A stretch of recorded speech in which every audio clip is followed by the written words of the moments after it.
Hey humans, how's it going? Susan Ruth here. Thanks for listening to another episode of Hey Human Podcast. This is episode 111 with Kevin McElroy, and we met at a party and got to talking about him and his life, and he's a really interesting guy. And so here he is on Hey Human to talk about something very fascinating.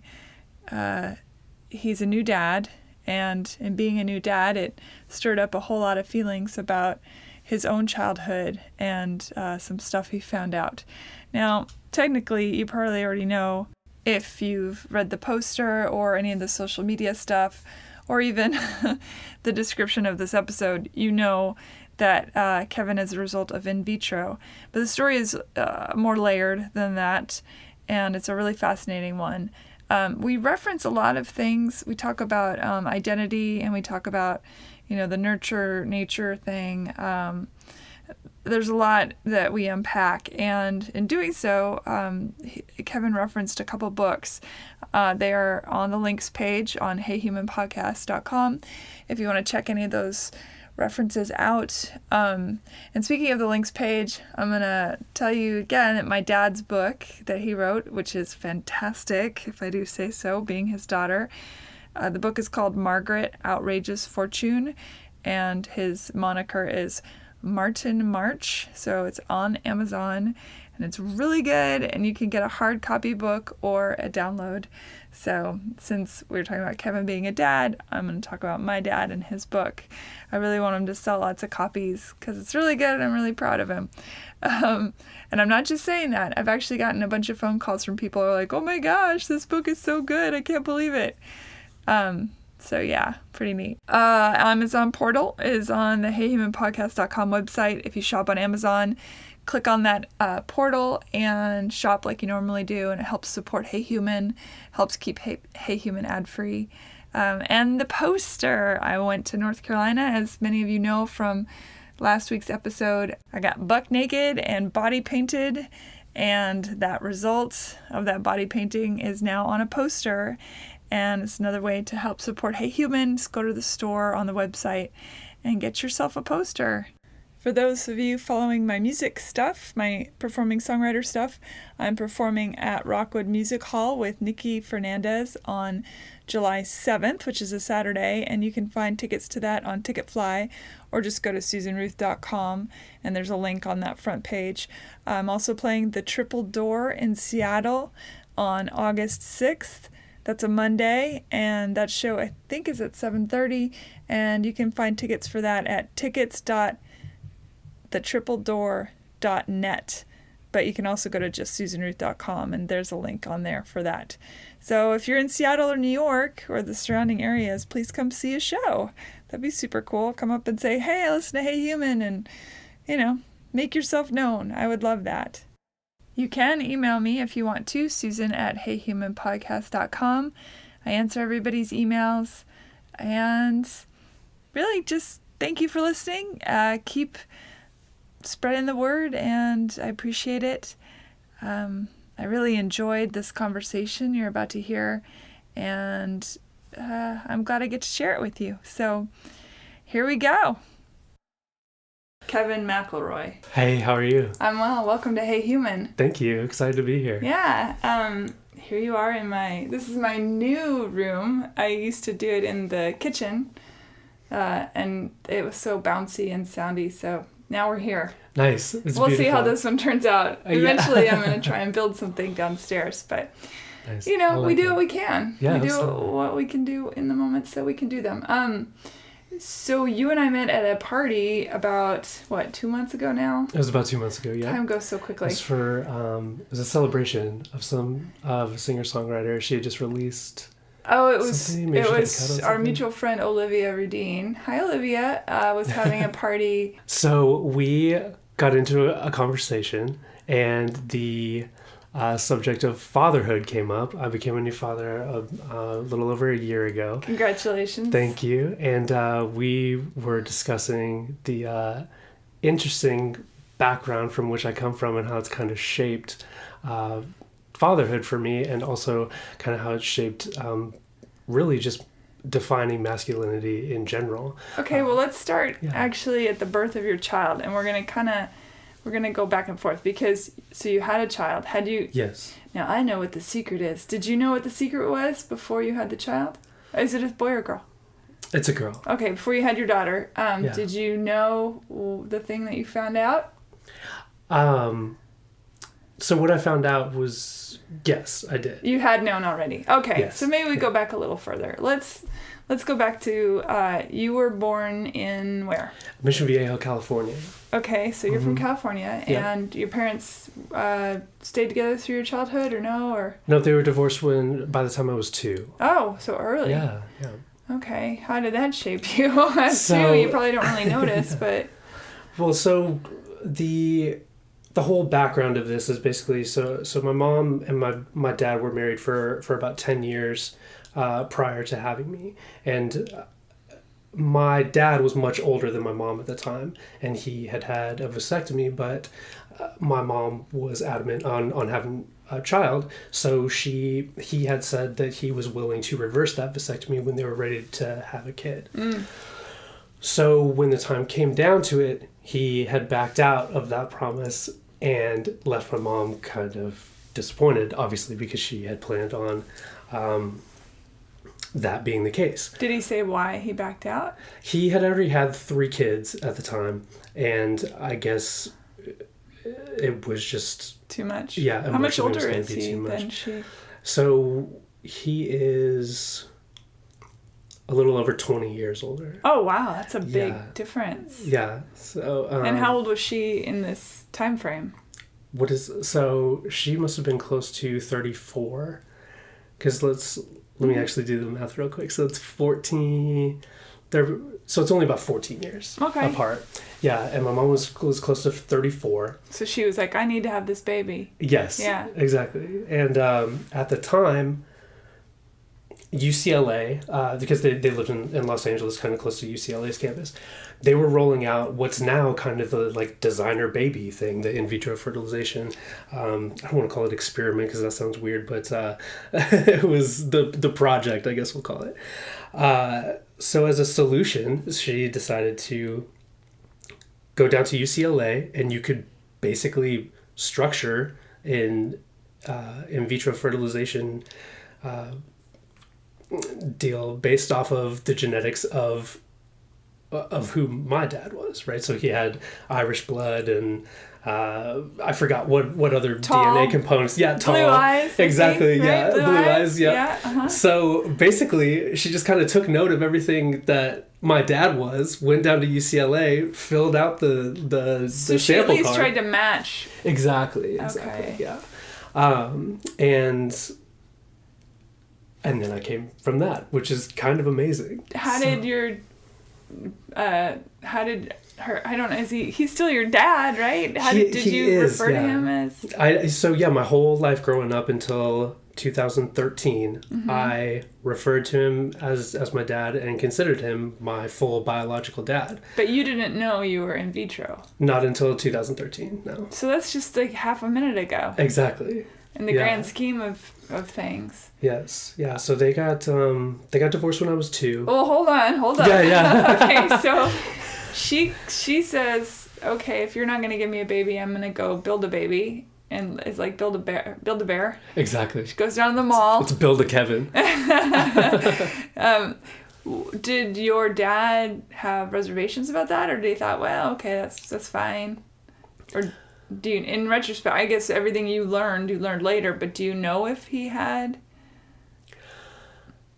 I don't think he was excited about it, but he knew that there wasn't a lot that he could do to prevent her from doing it. It's pretty expensive, is it not? It is, yeah. And full disclosure, so obviously my mom knows that I know because she was the one who told me. My dad still doesn't know that I know, actually. But he knows. But he knows, yes. He knows, but he doesn't know you know. Here today in 2018. Correct, yes. Plot twist. Yeah. Why does he not know? Well, so I just found out in 2013, and I guess there would be some I don't have a good answer to that. I haven't told him that. Should we call your mom? Should we? Yeah, just get her on the Just call phone. Get her right on the phone and ask her. From what I picked up from the conversation with my mom, it might be troublesome for him to hear that I know. But I think it's important to talk about these things and not kind of keep that in the dark necessarily. So you're two when they get divorced. Is their divorce have anything to do with your existence? Not. I know they always say it's not your fault, Kevin, but I don't know if right. Considering these circumstances. From what I know about the story is, it was just it was a personality clash more than it was to do with me. Okay. And so I think my mom being a lot younger than my dad had a lot to do with it.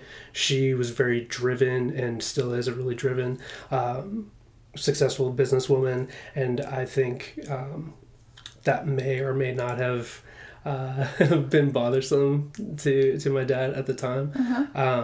I think there was just a lot of personality clash there. So it was time to kind of go their own ways on that. So you grew up, they get divorced, you spend, I assume, part-time with dad, part-time with mom. All the while, do you kind of look like your dad? I do not at all. So all the while... So much for designer babies. Exactly. I mean, you're a good-looking man. Obviously, you are very tall and fit and all that stuff. So she got that right. Yeah. So maybe she just don't tell your wife I said that. Thank you. I'm flattered. Yeah, maybe she just checked a couple extra boxes on there. I'm not sure exactly. So I don't really look a lot like him. Did that occur to you when you were a kid? So I've been thinking a lot about that lately because, full disclosure, when I found out in 2013, it didn't really shock me that much. It's only now that I'm a dad that all of these kind of thoughts and feelings about the whole thing are bubbling up, and I've really been reflecting back on my whole life, basically. So to get back to your question, So my mom and I lived in Arizona for a while, and then we moved to Oregon, which is basically where I'm from. I was there from 5th grade all the way through college. But every summer, I would go spend time with my grandma, who was my mom's mom, and then also my dad down there in California, because they were within a couple hours of each other. So I would split each summer between them. And every time I would go see my dad, it was great. We would have a lot of fun. He lived right next to Disneyland, so we would go to Disneyland and hang out and do all these things. But there was always this sense of, maybe this isn't the guy. He doesn't look like me. I'm not really getting this overwhelming sense of like, oh man, this is my dad. Like this is it. It's like I always had affection towards him and really, really love him. But there was always just, I don't know if it was an intuitive sense or what it was. Do you feel like he had that as well toward you, or did he mask it well and love you the way a dad loves it? Now, especially now that you have a child, you kind of have in your mind what that means. Did he, was reciprocity there of your love toward him? Or did, it's a great question of the biological need to be bound to those who created us. Totally. And then if that, even without knowing, if that biological connection isn't there, some part of you goes, Exactly. It's fascinating. Yeah. And I think I picked up on that because it was more of like visiting a friend than it was being in the presence of your father. But was that his behavior? Or do you think that was your intuition, if you will? That's an excellent question.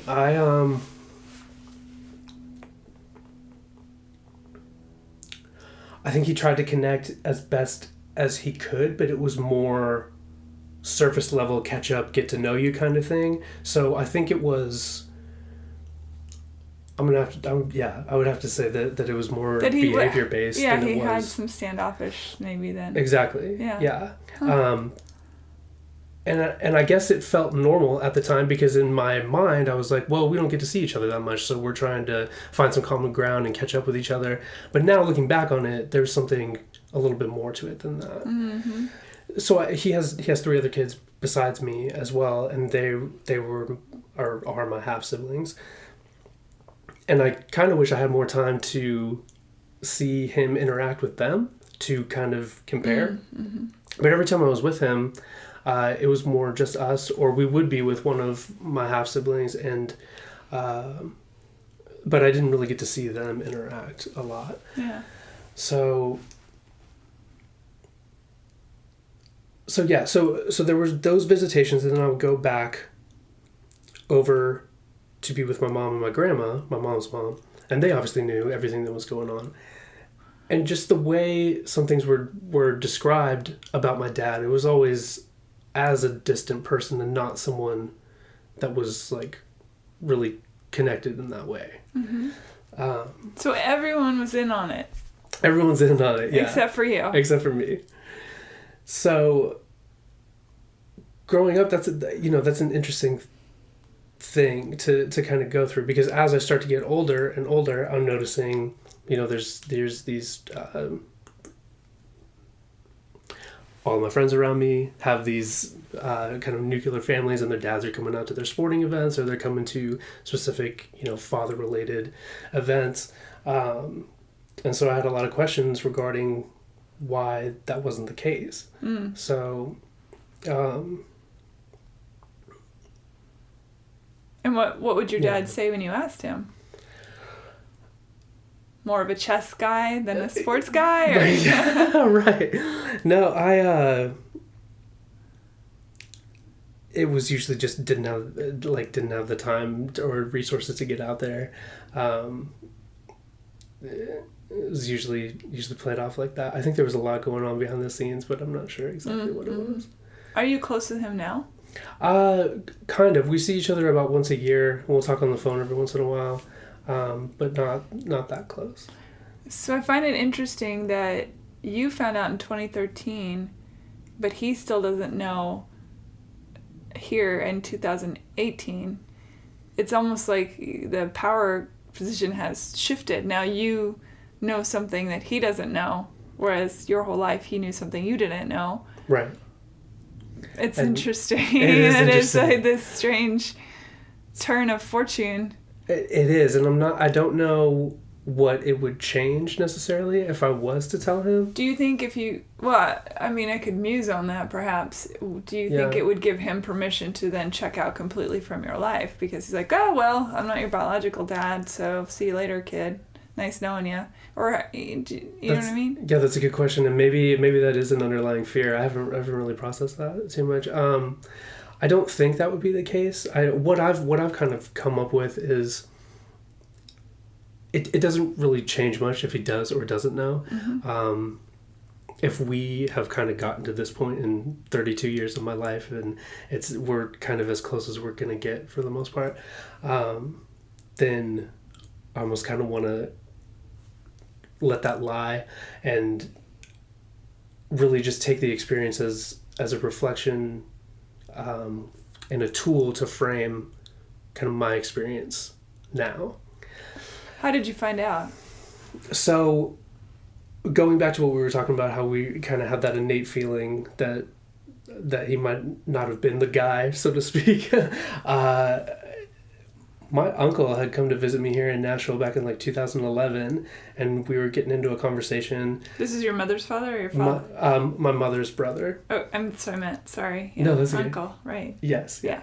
So he came to visit, and we just got into a conversation, and he was talking, and all of a sudden he dropped this hint about that maybe I was talking about my dad, and he dropped some kind of hint. I can't remember exactly what he said, but it was along the lines of, "Are you sure he's your dad?" And I was like, interesting. So I kind of locked eyes with him. Him and I are semi-close. We were closer when I was younger, because he served as sort of like a father figure. He was around a lot and then not for a while, just as a sidebar. But so when I'm having this conversation with him, I think he's messing with me. So I kind of just brush it off. But I mentioned that conversation to my mom, and she doesn't really say much about it at the time. Well, when we flash forward to 2013, I'm on vacation with my mom, went down to Cozumel, Mexico, and we're just kind of hanging out, and I bring it up again about that comment from my uncle, and she kind of takes a deep breath, and it's like this very dramatic kind of revelatory pause. She's like, all right, I'm gonna just tell you what happened. So she goes into the story about how my dad was gonna have the vasectomy, and then he pulled reverse vasectomy, and then he pulled out. Sorry, I couldn't help myself. No, that's great. That's awesome. Yes, he pulled out. So she goes through the story that way, and just tells me what I told you earlier. Yeah. Yeah. And what did you do? So I feel like a genius at first. Like I have this psychic powers because I'm like, I called it. I was right the whole time. I'm not crazy. Like this is whatever I was feeling is validated now, which is, that's a weird feeling to feel, right? You're like, is this a thing? I don't know if I should go try what else. I might have psychic powers about it, but that wasn't it. So I was a little surprised, but I wasn't devastated necessarily. I know my mom was really nervous to tell me this whole time because she thought that it was just gonna tear me down. Like, how could this be the thing? But what does that do for you in that moment? As an identity, because we are an amalgamation of our whole family structure, whether that's influenced by activity or just personage, just DNA. Yeah. In that moment, were you wondering, who is Kevin now if I'm part mom but part somebody in a jar? Exactly. What's so funny is we're on a cruise ship at the time when she's telling me this, and we're kind of out in the middle of the ocean going between someplace down there in Mexico. Anyway, at the Sunday bar. Exactly, yeah. But I love cruises. At the ice cream bars. I know. So great. It's awesome. So we're kind of sitting out on the deck. It's nighttime, and she's telling me that, and as she tells me that, I get that similar feeling of kind of like a ship out at sea, like you don't really know where your anchor point is after hearing something like that, because exactly what you said, you're part fully biological to your mom, but also part from like successful experiment kind of thing.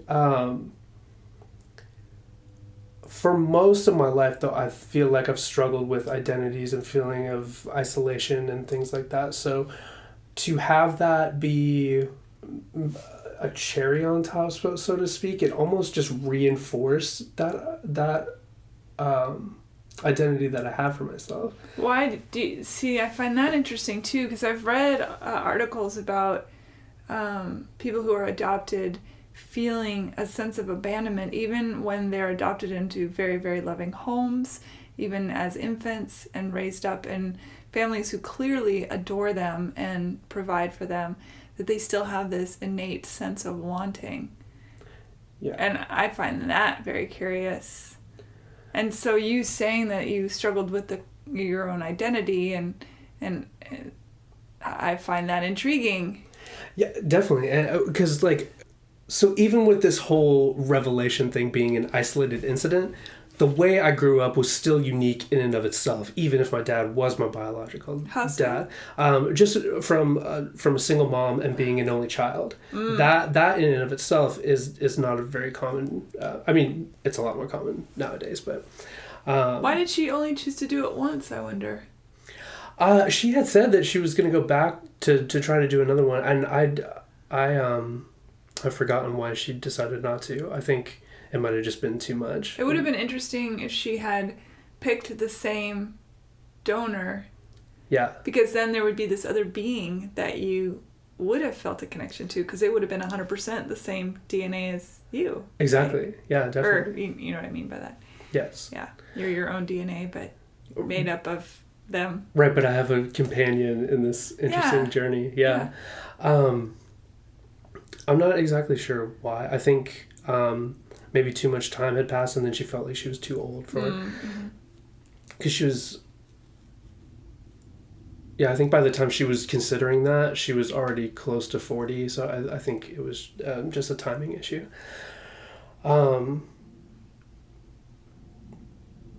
So I have always had that sense of just being different, because everyone around me, their family structure was completely different. They had a dad in the house, or they had a sibling or something like that. So to be just with my mom and just by myself not really knowing why I don't get to see my dad that much outside of it's just reserved for the summertime, and then never really feeling super whole, complete, and connected within myself, because I'm just kind of feeling like not seen, misunderstood, a whole amalgamation of things. Did you good one, did you voice this to your mom or your uncle for that matter? Yeah. Or did you basically keep it and maybe talk to your friends, or were you a man as an island and you just sort of kept it to yourself? Kind of an island. My grandma at the time, my mom's mom, I was very close with her, so she was kind of the safe haven throughout everything, that I could kind of confide in and talk with. And she still never let on to my dad not actually being my dad, but she just was a very safe person to open up to, and someone I was really thankful for. My mom at the time was really focused on her career, and while she did the best that she could to provide like a stable environment for us, it was very strained between us, in terms of, I'm a young man trying to figure out all who I am, how I fit, and all of those things, all the turmoil that comes with that. And then we had a lot of struggles with like school-related issues. It was very tense. It was definitely. Were you acting out?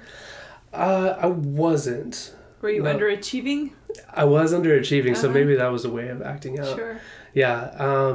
And at the time, looking back on it, I think it was just from that lack of misunderstanding, a lack of solid leadership, a lack of feeling like safe and connected. And if your parents hadn't divorced, and there's no way to really know the answer to this is all conjecture, but if your parents had stayed together, do you think that would have been more of a grounding for you, or do you think you still would have had that sense that something was not quite right? I think I still would have had that sense, just knowing who they are based off of what I know of both of them individually. I would agree that they weren't the best fit together, so I think that probably would have made it a little more even more like tumultuous than it was. Mm-hmm. So it would have provided kind of a buffer, a barrier to my mom's stress. And I think in a lot of ways,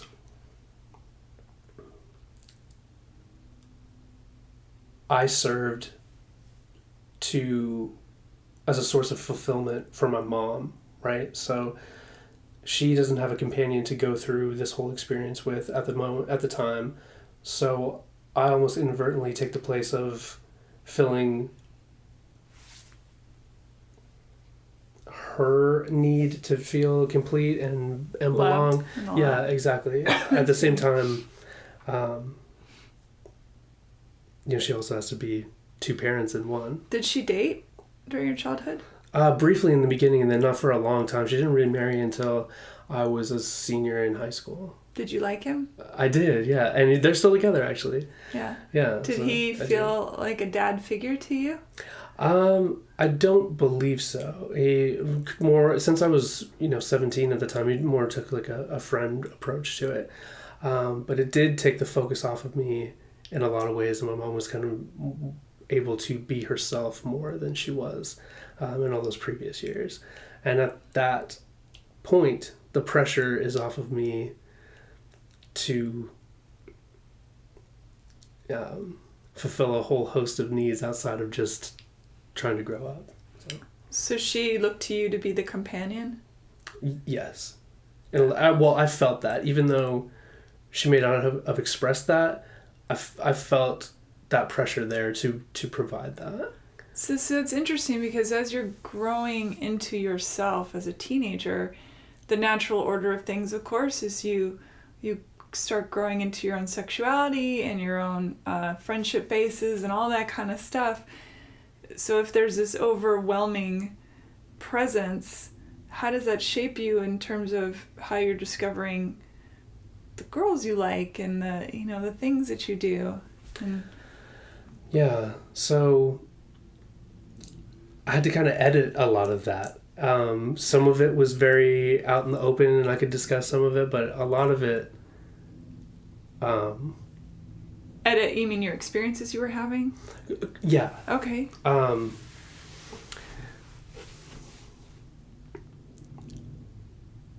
You're editing now, I can see that. Well, by the look on your face. I was in trouble a lot. I just remember that. There was always an issue with school. There was always an issue with not living up to some kind of standard. So I would just kind of go into myself a lot. And did you look toward girls in school and stuff to help placate whatever it was you were missing? Or did you simply go internal? Went internal, and then also... I remember being very nervous around girls. We're very scary. It's very scary. Yeah. At a younger age, obviously. And I think a lot of that had to do with maybe I was just feeling insecure around my mom, and so I transferred that meaning of isolation and insecurity towards that. As I got older, though, some of my closest friends were girls. Because I felt, from having a lack of a father figure around, I adopted more of a softer kind of, for lack of a better term, feminine side, really. And so I was closer to a lot more girls than I was with guys. And as I kind of progressed through the high school years, I found myself almost, when it came to other guy friends, I was looking towards them as like a leadership type figure, and sometimes that didn't always go the best. It was found in whatever you want to call the wrong crowd, I guess, and that was a battle within itself. Did you get into drugs and stuff? Is that what you're trying to tell me? Just a little bit of weed early on, and which wasn't. Well, what kind of trouble did you get into? It's statute of limitations is long over. Right. Yeah, it wasn't even anything crazy. And your daughter won't be listening to this for another 16 years. Yeah. So you can be honest. Yeah, just little simple stuff like ditching school in middle school. Okay. Throwing water balloons at cars. It wasn't anything crazy. The I never basic went to jail juvenile delinquent stuff. Totally. Yeah. Got it. And you grew up, let's see if you're 30, you grew up in the 80s? So like late 90s, yeah. Late 90s. So I was born in 86, yeah. Oh, okay. 86. Yeah. I'm clearly excellent at math. Yeah. So I remember the OJ chase. I remember when Kurt Cobain died. All of that stuff. Yeah. Yeah. The OJ trial and the chase. That's funny. Anyway, sorry. So I got off track there. No, you're fine. Trying to condense a lot down into a small and you don't bit. need to condense either if you don't want to. Okay. So I'm just trying to think of. Okay, so you said that you were, when we started, you mentioned the fact that you felt that all this shaped what it means to be a man. What do you mean by that? Is that what you were just talking about? That tendency toward a maybe more softer masculinity because you're kind of a dude. Just looking at you, not to typecast you, but I mean, No. Yeah. And so that's interesting. I've had to work on that extremely hard. So going back to what I was saying before, how I've always kind of been, so I'm naturally introverted, soft-spoken, and have kind of that softer feminine side from growing up the way I did. I hit a point I can't remember exactly where it was, where I was fairly ashamed of that, and I felt weak and even more insignificant. So I looked at super masculine individuals to kind of role model at the time, and that was kind of the later high school years into like early college, and that through that, I I realized I didn't want to be that either, but I kind of adopted a balance between a super bro and the more of the like kind of laid back artist type. But a lot of that is just manufactured masculinity through what I thought it looked like. So now I'm at this apex of like, well, if it's not what I thought it was, and I don't have an example of when I was growing up, it's a unique opportunity to approach it in like a blank canvas sort of way. So if it's not stereotypical Western culture super fit guy, and that, even though I may come off as that, it's more of, I don't want to say mask, but it is protective in some sort of way.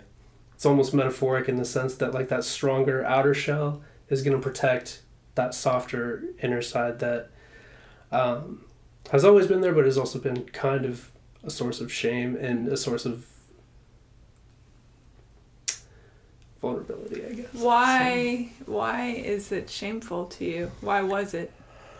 I think because it represents that isolation and lack of identity that I really fear deep down.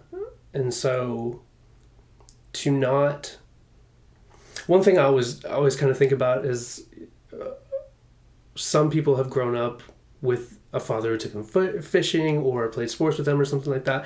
And if certain situations in life come up, maybe a difficult conversation that you need to have or anything along those lines, I would imagine that some of those people can go back and listen to the advice of their father that's kind of in their head there. I don't have an anchor point like that necessarily. So I had to create almost in my mind what I thought being a man should look like. And I'm still working on that. So what does it look like to you then versus now?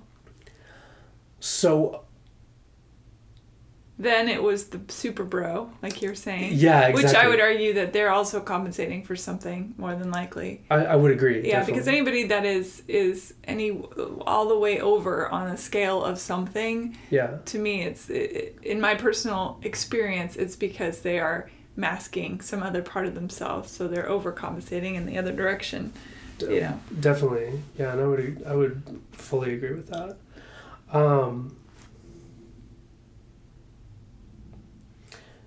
Masculinity back then was just from the framework I was working with was opposite of what I think now. Someone that needed to be submissive, pleasing. I'm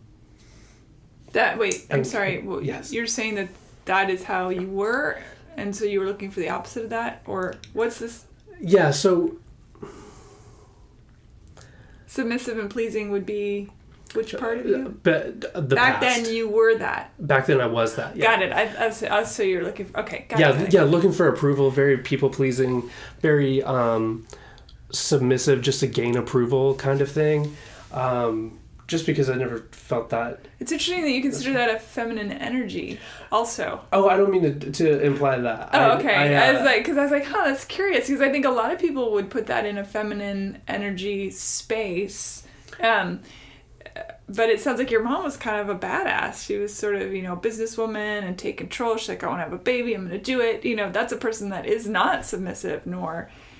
Not and at so all. it's curious that in your mind you felt like you were sort of this lesser than when you in fact had this role model that was yes, but especially in that time. Totally, yeah, but to the point of too dominant and too controlling. So I learned those behaviors to counteract the energy that was being presented. That makes sense. Yeah. Sort of like Norman Bates and his mother. Yeah, except I don't want to kill anyone. That's great. I love that show though. Yeah, and so no, when I speak, or what I'm trying to say with the feminine energy side is just the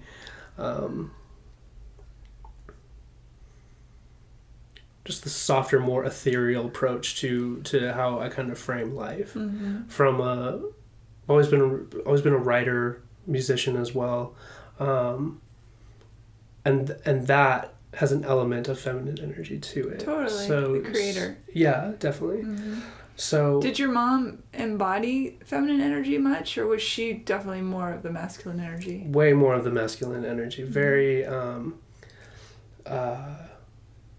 not one to talk through emotions a lot. Very serious, very black and white in terms of right and wrong, of what's acceptable and what's not acceptable. And so, yeah, it was very intense. And to be someone who was naturally non-confrontational and also didn't necessarily have a strong sense of self or identity or what was supposed to be myself, I guess, it was just an interesting energy to run against, to find yourself in opposition because to. Even that shapes you. I mean, the Grand Canyon being a perfect example. This massive canyon was built by raging waterways. Yes. It responded to something far more aggressive than itself. Even though it was stone, it still created this monumental thing. Totally. And since I was looking to her so much... It's the weirdest metaphor I've ever pulled out of my ass. We're rolling with it. Right now, all the listeners are like, what is she smoking? It was the first thing that popped in my head. That's awesome. How old were you when you became self-aware of the fact that you wanted to be a more masculine presence in your own life? I think when I hit kind of middle school and high school, I was sick of always being submissive to my mom, sick of always being in trouble, sick of just having this constant sense of anxiety. It just wasn't good. And a lot of that anxiety came from not knowing the boundaries on when it's okay to stand up for yourself and what it means to have a true opinion. So as I started looking around and hanging out with different friends and seeing their households and how they could talk back to their parents and really just stand on their own 2 feet, I was blown away because I could not do that in my own house. That was just couldn't do it. It was going to be bad if I did that. So I was curious. That's kind of when my mind was open to, okay, I really don't have a sense of self. I'm just going through life trying to memorize test answers so I can get through them and gain approval there, or trying to fabricate stories or come up with some type of shell persona to gain approval within my household. And I definitely wanted to drop all of that. So, and I didn't have the freedom to do that necessarily until senior year of high school and going into early college, like freshman year of college. As you developed that sense of self, were you more confrontational with your mom, and how did she respond if you were? Yeah, so I was more confrontational with her,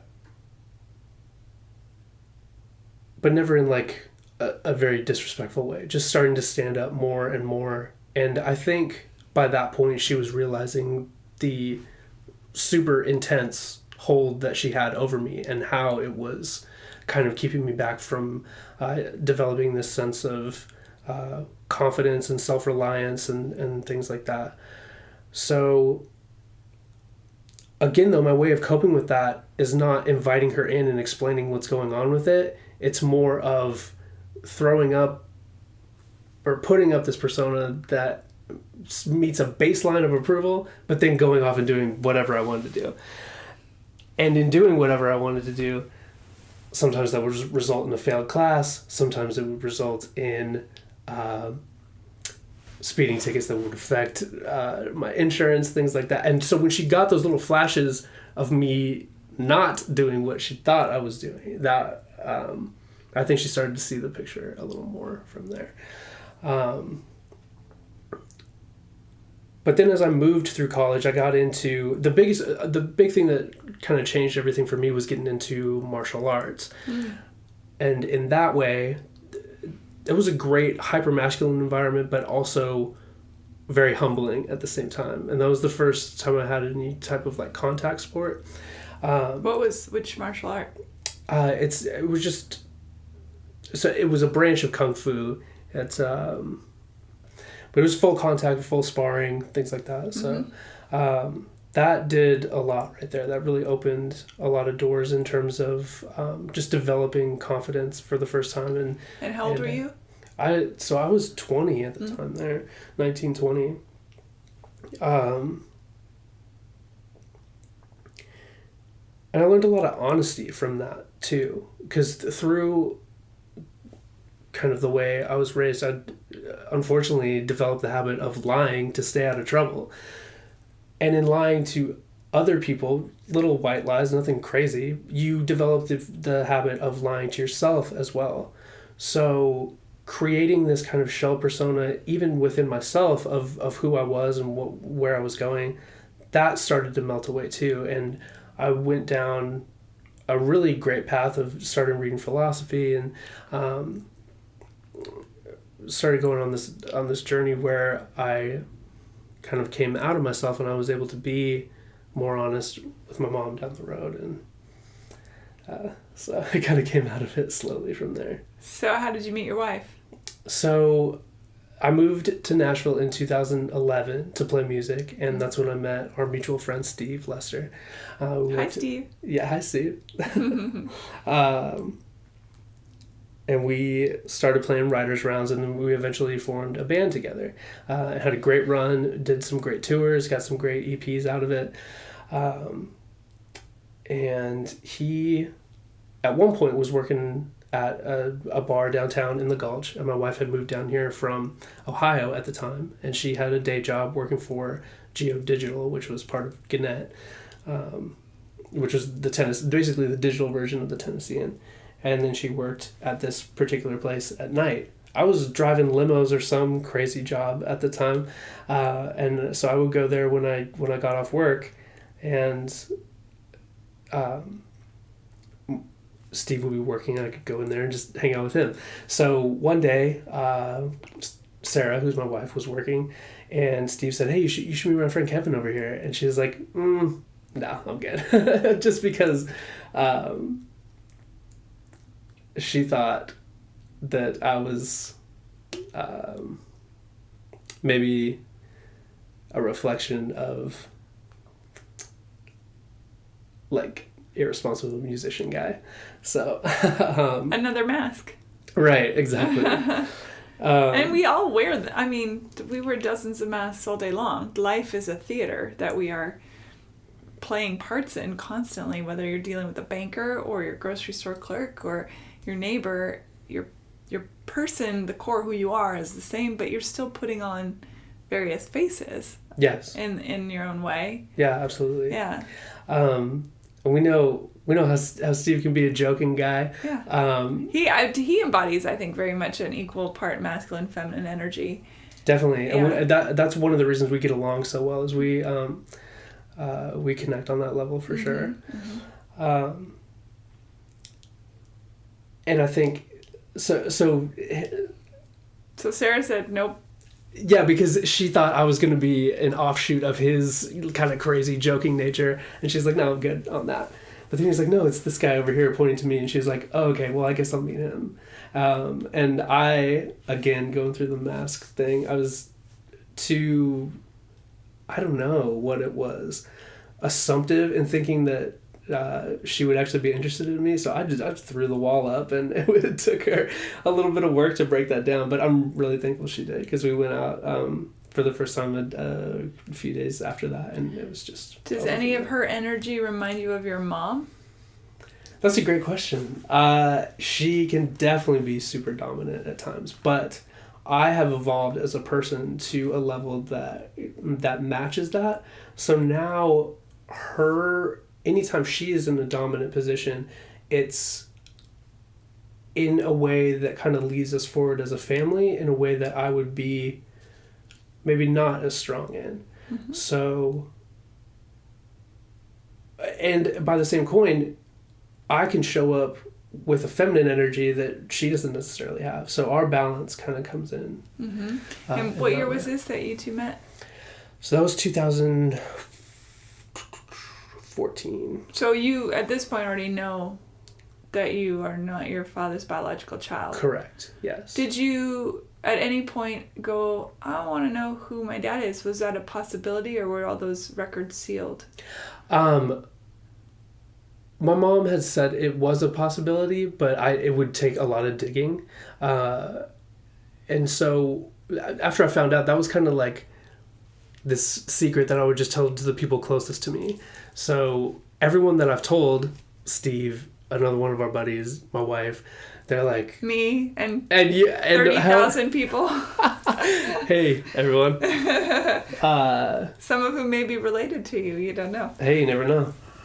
You can do 23andMe and find out. Nice. That's not nerve-wracking at all. Yeah.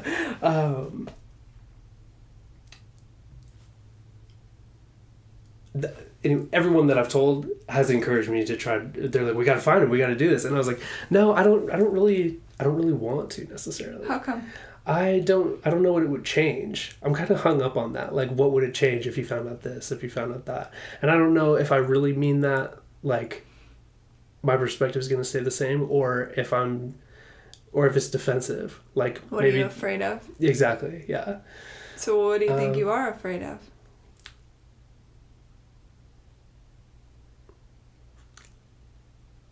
I like to look in the mirror and try to guess what parts of me are parts of him. And it's kind of like one of those things, like, have you ever met someone you idolized and then you're like...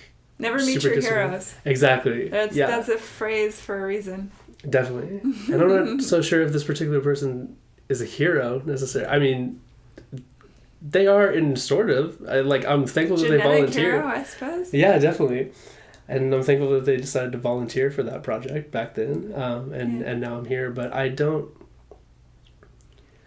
I mean, what would we talk about? What would we say? I don't know. I mean, I am curious to hear maybe, like... I bet he's creative. Oh, yeah. And he was a medical student at the time, so smart, creative guy. Well, I think medical students are absolutely artists, for sure. 100%. Yeah, I would agree. So it would be fascinating. I don't know. I just don't have, for whatever reason, there's not this drive within me to go on the hunt for that. So, yeah. Have you ever thought about doing DNA tests, though, just to find out even things, like medical histories, or just where your lineage hails from? What part of Africa or Asia or any of that kind of stuff, you know? That is cool. I would be more interested in that. Yeah. Yeah. 23andMe is great. I did it. I loved it. This really? is not a plug for them. They do not pay me to say it.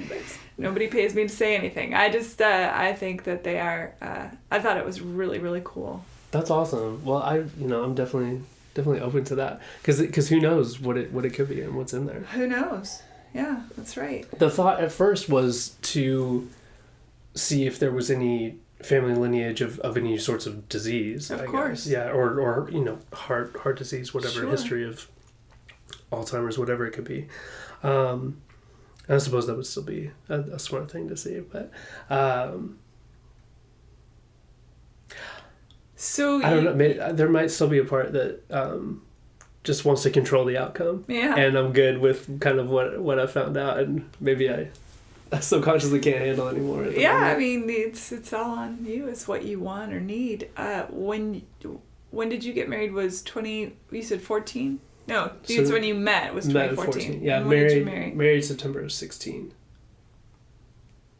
And then a baby came along basically right away, sounds like. Yeah, basically right away. See, look at me getting better at math. Yeah.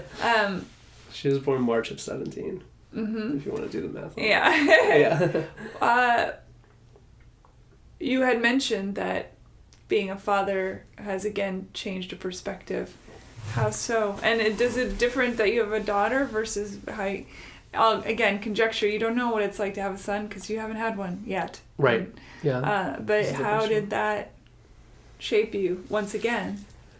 New role, new mask, father. Right. Exactly. It just keeps coming up here.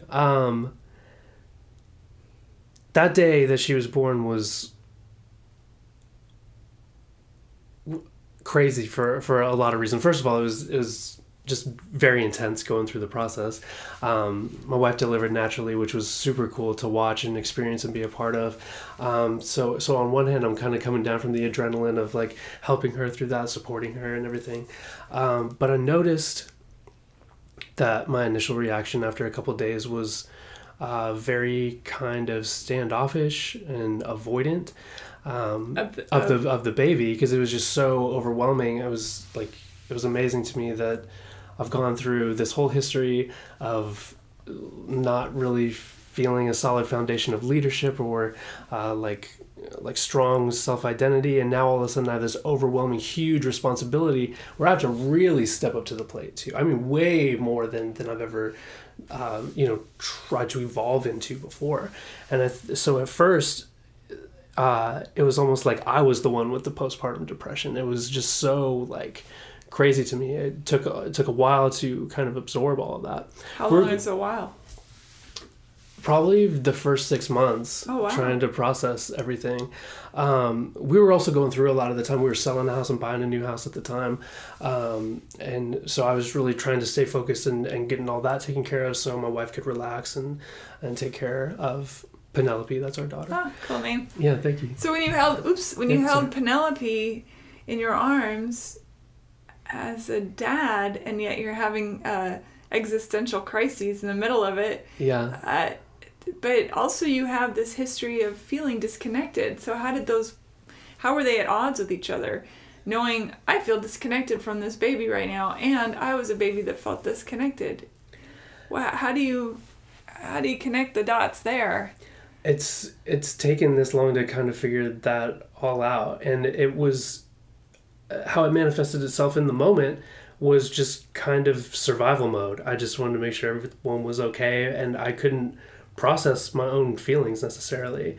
It was super surreal, and this sense of like suspended reality where I'm looking at this beautiful, amazing being that I helped create, and yet I don't know what that means. I have that wading in the water kind of feeling again with no anchor point. And part of her being is a person you've never met. Exactly. So it's just this kind of, it was very, you just really can't describe it until, I kind of really took the time to process that I have this new role upon me. And did you have an aha moment, or was it a gradual climb? It was a gradual climb, and then almost one day, it's like all those feelings just melted away, and it's like I saw her for who she was for the first time, and like that cloud of, I don't know if it was confusion or just time to process, kind of lifted, and now like I'm unbelievably in love with her. Like it's like a full blown connection. It's almost like when I see her, it's like the feeling that I get looking at her, it's like that's always been at the core of like my deepest feeling of love, and now I get to look at that reflected back at me every day. So it goes from this whole kind of numbing, earth-shattering experience to like we've now finally come full circle and feel 100% connected to her and feel like a new person since the experience as well. But sorry, go ahead. No, I'm still trying to put words to that first day and that first kind of period. I think I imagine a lot of parents, men and women, are overwhelmed, to a point of to near crises, because absolutely there's a new creature in the world that you're wholly responsible for in every way, shape, or form. It's just, that's got to be insane. 100%. Having no experience with it myself, but having witnessed it with other people, man. Yeah, it's incredible. And I think a lot of it, like I said, I was just trying to hold it together, because who knows what would happen if I... Did your wife say anything to you, especially since you said sometimes she took on the role of the helming the ship, if you will? Mm-hmm. Did she notice that you were not quite all in? She did, yeah, and she was concerned for a while, and then very concerned for a while, actually. I'm not sure the exact extent to which she was concerned. Maybe she perceived that, like, I hope she didn't perceive that I had some regrets or anything. It definitely wasn't that, but I was very shut down. I didn't communicate a lot with her. I didn't know what to do. It was very kind of a paralyzing experience for a few months there. So how did you get through it? Because I'm sure there are other people that feel that, and any advice would probably be really helpful. Yeah, absolutely. So my wife had said, finally came to me and said, "Hey, I'm really worried. Like, you seem," she's like, "not to sound harsh, but you seem like you don't really like our baby." And I was like, "Oh my God, no. Like, I love our baby to the point where, like, I can't even express it. It's almost paralyzing, like I said." So I said, that kind of opened up my eyes to the point I was like, okay, you're being way too standoffish. Like, let's engage a little bit here. So I would slowly start taking over more and more responsibilities, and I was so nervous to hold her all the time. So I started just having more time holding her and really kind of sitting in those feelings of anxiety and am I really ready for this? Just really holding her and processing those thoughts at the same time kind of slowly broke down those walls.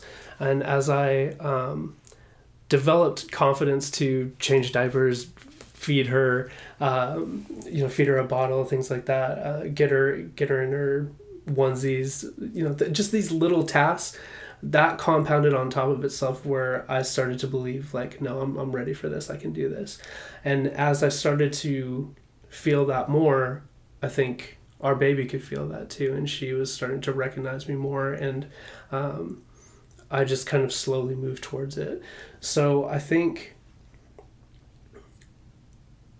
that if you are feeling that sense of overwhelm, that it's 100% natural, because we care so much. It's like you almost don't want to do anything to mess it up. So my wife was amazing right out of the gate. I mean, as natural as I guess you could say, she's the natural. So to watch her just handle it with ease, I kind of took a back seat, which inadvertently made her kind of feel isolated in the experience. So, but once I took those baby steps to kind of just really allow myself to feel and work through the discomfort, it all worked out. So, Did you do any kind of therapy all along the way, or was this all self figuring out? No, so I've been with a therapist for probably 2.5 years or so, going through all of this. But especially, I started seeing him in the first place because I knew that eventually Sarah and I would want to have a child, and I knew a lot of these things that we've talked about here today could potentially affect all of that, and it did. But I was able to talk. Not in the way I thought it would, but it did affect me when she was first born, in the sense of that wave of overwhelm and avoidance and some points. So yes, so I was able to talk to him, work through a lot of that, and a lot of what I just shared right there is a therapeutic tactic, is to just kind of slowly sit with those feelings of discomfort until they kind of go away. And basically what you're doing there is just training yourself to believe that you're capable of whatever comes your way, that it's just a feeling, it's just an emotion, it's just a signal. It has nothing to do with your actual capabilities. I think that's a very good message to hear. Yeah, so as we kind of learn to accept those as waves that are passing through us and move towards what we need to do, that is where the real power lies. And pretty much everything that we've talked about right now, whether you're dealing with an identity issue or maybe you just become a new parent for the first time, though any of those kind of crippling, paralyzing thoughts, they're just there to guide you towards that new stage in your life. So if you can learn to feel that and go through them almost as like windows or devices into this new level of evolving in consciousness, it seems to be what it's all about lately. What are you still aiming toward? What are you still trying to figure out? I want to continue along this path of opening. I love what's happening right now. I've never been in a better place than I am right now, and I want to continue that, and I want to continue sharing that with anyone who may be struggling with what I've struggled. So I want to continue to just continue that ever expanding sense of figuring out who we are, not only as an individual but as a whole. I've noticed that as I open up with all of these things, I open up to other people a lot easier too. And that through strengthening that connection with other people, it strengthens the connection with myself. So that's the essence of Hey Human right there. Yeah. So if you were to go back to your, let's just say, pick a number, 10-year-old self, was there anyone, let's say you can time travel, and you go back to your 10-year-old self who doesn't know it's you, and would there have been anything you could have said to help change the course of all of this, and maybe given some tools to him? Yeah, definitely. I would have said, don't be so afraid of what you feel. The intensity and these thoughts that you feel are part of what make you who you are. Try not to spend so much time dwelling on those thoughts, and spend more time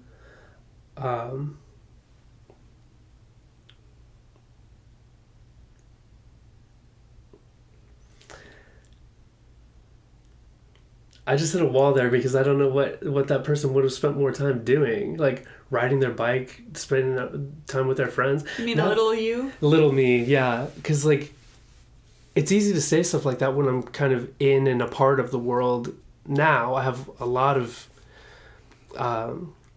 things to work on and things to do, but I'm trying to think. I think it's hard for adults to wrap their minds around kids, which is in and of itself fascinating because we all were kids. Totally. So where do we lose that memory and that empathy? Kids, get off my lawn, quit playing, whatever it is that we say to them. I look at kids as I'm walking around, I think, oh man, they remember how to play and how to laugh and how to not care. And, they don't have the burden of the world on their shoulder as much. They do now maybe because of so many things going on. Right. But still there's that sense of, hey kid, you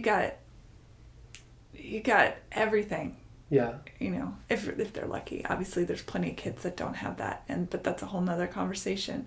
Absolutely. Yeah. But you were raised in a safe environment, so for the most part. Yeah. So to go back and say, yeah, get on your bike, ride around and right. And just experience more of yourself. Because what I was going to say is just take more action. Well, today, taking more action means working harder, reading more books, going out and meeting more people, networking, things like that.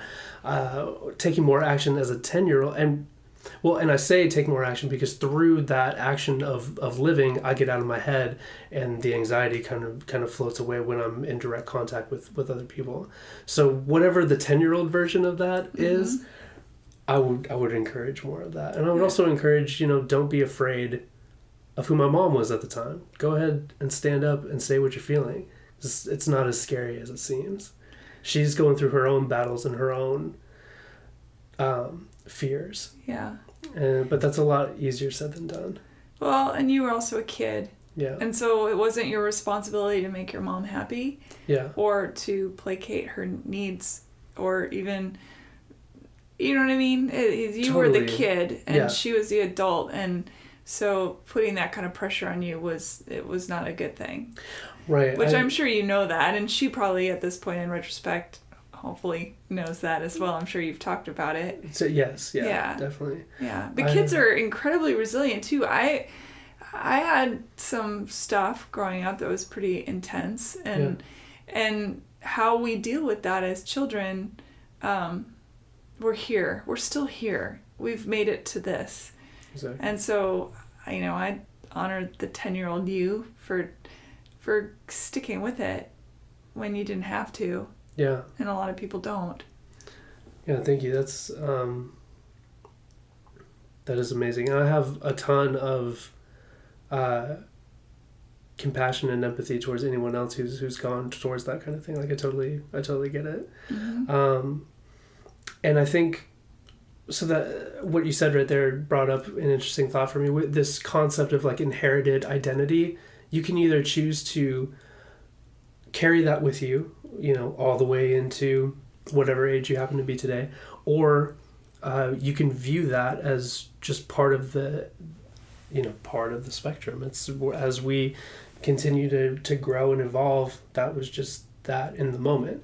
And if you get caught up on that inherited identity as your own, that's when you stop, I guess. And the beautiful thing is because of those experiences, there are now times where instead of putting on the mask, you get to take off the mask because you have that empathy. And empathy is taking off the mask and saying, I see you, I feel you, I hear you, I'm here. Absolutely. You know what I mean? Definitely. And so that's, in and of itself, what a gift that is. Yes. Yeah. Sure doesn't feel like that in the moment, obviously, when we're kids and we're stressed or crying or feeling overwhelmed or whatever, or even as adults. No, totally. But that statement right there, I think is an approach that I'm trying to take to parenting. I read a book by Dr. Shefali Sabari, I think her name is. She has a book called The Awakened Family, and part of the book are these parenting myths that a lot of people have kind of fallen victim to. And one of those parenting myths, according to her, is that parenting is about the child. Like, I have to focus on the child, and they have to achieve this certain thing. They have to fulfill this certain need of myself, whether that's conscious or unconscious. But her counter argument to that is that no, parenting is about you as the parent doing what we just talked about, taking off that mask and seeing and experiencing that child for who they are in the moment, and reciprocating that empathy back and forth, not having these expectations placed on them that can lead to them developing the mask in the first place. Right. It's the question of looking at your child as being its own individual human being versus a piece of you that maybe did or did not fulfill some sort of destiny that is in your mind as an adult, Right. Or fulfills some sort of need. Maybe someone had a kid out of the need to please their parents. Maybe that was an expectation of their family, and if they don't have a child, then they're not meeting the expectations of their family, and then when they do have that child born out of that need, that child absorbs that inherited identity, and that can lead to anxiety. I mean, it's like a picture of a baby, ready to take its first steps, and in front of it is the vast land that will be its life, and everywhere just beneath the surface are landmines, and this baby has to navigate to the other side of this massive field that is their life and try not to step on those landmines, and those landmines are expectation, whether it's self-imposed or the powers that be around them, parental or advertising or whatever it is. Absolutely. How we get there is a mystery in and of itself. Definitely, yeah. That's beautifully put. So I think, and it's way easier said than done. I mean, I can already catch myself sometimes, placing an expectation on our daughter, thinking like something should be different, but I immediately can retract it before I verbalize it or act on it. But I can, just the self-awareness of noticing how easy it is to place expectations on others. It's a challenging task, but it's one thing that is super important and that I stay conscious of every day. Yeah. Kevin, this has been such a lovely conversation. Thank you. Yeah, I've enjoyed it. Yeah. I noticed that you did bring in a notebook. Did we cover everything that you wanted to talk about? Oh, yeah, just in case I got nervous. I didn't want to forget anything here. No, I'm a big list maker. They're all over the place. I'm a big fan, so. Yeah, we touched on the inherited identity thing. Yeah, and then I think we touched on this too. Just what does it mean to be fully human, and that. God, who knows? Yeah, exactly. That's what that's what you're exploring in your podcast. But I think a spectrum of that is just the recognizing of that continual. What am I trying to say there? Just recognizing the eternal rather than the fixed. I'll sum it up that way. What does that mean to you? So it means that both of us in this moment right now are on a constantly changing, ever evolving path of opening up to our true selves, and whether that true self is just pure being and therefore almost nothingness, or at least nothing that can be described with words, then that is kind of the beauty in it. We are, instead of trying to come to some fixed destination, the observation of that journey through fixed experiences is where the juice is. Yeah, it's the journey. It was never Ithaca. Do you know that poem about Ithaca? It's a great poem. No, I don't. But basically, the crux of it is that it's never about Ithaca. It's about all the steps you take to get there. It's a really beautiful poem. I'll read it to you afterward. I'll put it on the links page if people want to go read it. But it's really lovely and beautiful. Wonderful. Yeah. Thank you, Kevin. No, thank you. How can people find you in the world at large, if they may? Yeah, no, absolutely. You have music? We do have music, whynotbekings.com. Whynotbekings.com. Yep, we're not really playing too much anymore, but that's still up there. It's still a great thing. If people want to email you with questions or... Yeah, so it's my...